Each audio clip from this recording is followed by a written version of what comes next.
नमस्कार, आप देख रहे हैं बिहार उज्जवल न्यूज। मैं चेतन थिरानी। आइए देखते हैं आज की ताजा खबर।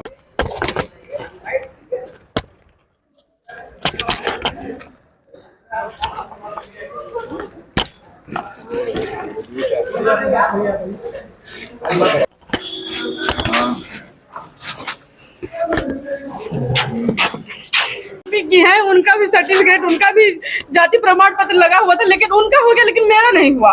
क्यों? क्योंकि भाजपा को और उनके उम्मीदवार को मुझसे डर है, मेरे पार्टी से डर है और राष्ट्रीय जनता दल की सरकार आने से डर है, इसलिए वो अन्याय कर रहा है। अभी सोच लीजिए कि जब व्यक्ति को चुनाव लड़ने नहीं दिया जा रहा है, लोकतंत्र में उसको ये अधिकार नहीं है, तो आप सोचिए कि जब उनकी सरकार आएगी पूरी तरीके से, तो वो क्या करने वाले, बिहार का नाश करने वाले हैं वो। तो अब आरोप लगाया गया था कि मेरा जाति प्रमाण पत्र, मैं यूपी की हूँ, मेरा जाति प्रमाण पत्र यूपी का नहीं होकर के मैं यहाँ की मूल निवासी नहीं हूँ, जबकि मैं 20 सालों से मैं यहाँ पे रह रही हूँ।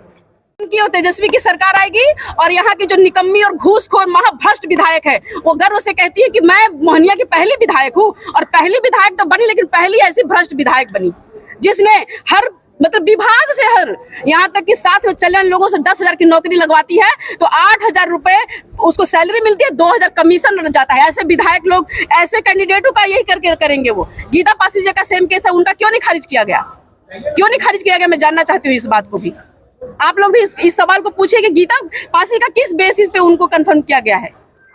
कार्यालय से यहाँ तक कि दिल्ली से प्रेशर लगातार सीओ पे, आरओ पे बनाया जा रहा था, और सीओ मजबूर हो गए, आरओ ने मजबूर होकर ये डिसीजन दिया है। उन्होंने कहा कि हम मजबूर हैं, और डीएम का भी लगातार प्रेशर आ रहा है, और इन्होंने अंदर बंद कमरे में आरओ ने कहा कि मैं मजबूर हूँ, मैं कुछ नहीं कर सकता। फिर आरओ किस लिए है? किस लिए फिर आप बनाए हैं चुनाव आयोग को? आप सर्टिफिकेट दीजिए ना, अपने कैंडिडेट को सर्टिफिकेट दीजिए। चुनाव का क्यों, लोकतंत्र का क्यों आप मजाक उड़ा रहे हैं? फिर ऐसे किसका प्रेशर था इनके ऊपर? भाजपा का प्रेशर है, अमित शाह का प्रेशर है, मोदी जी का प्रेशर है, किसका प्रेशर नहीं है? और कैमूर डीएम का भी प्रेशर है। इन्होंने खुद अपने मुख से कहा है, इस बात की मेरे पास रिकॉर्डिंग नहीं, लेकिन इन्होंने कहा कि मैं मजबूर हूँ। आगे क्या करेंगे? उन्होंने कहा कोर्ट जाइए, तो कोर्ट जाएंगे, बिल्कुल कोर्ट जाएंगे। कल हम स्कूटी में आए थे, तो मुझे आज का डेट दिया गया था जाति प्रमाण पत्र को लेकर, और जब हम आज गए हियरिंग के लिए, तो सबसे पहले उन्होंने कहा कि हमने रिजेक्ट कर दिया है आपका, और कुछ नहीं कर सकते। फिर भी मेरे वकीलों ने जबरदस्ती उनको कहा कि जब आप लिए हैं, टाइम दिए हैं, तो आपको सुनना पड़ेगा।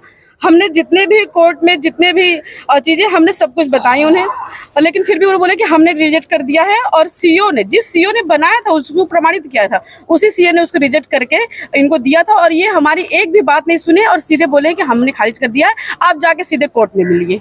ये जाति प्रमाण पत्र पर इनको एसडीओ साहब को पावर ही नहीं है उनको कि उसकी वैधता और उसके डुप्लीकेसी और जेन्युइननेस प्रमाण पत्र जांचने का।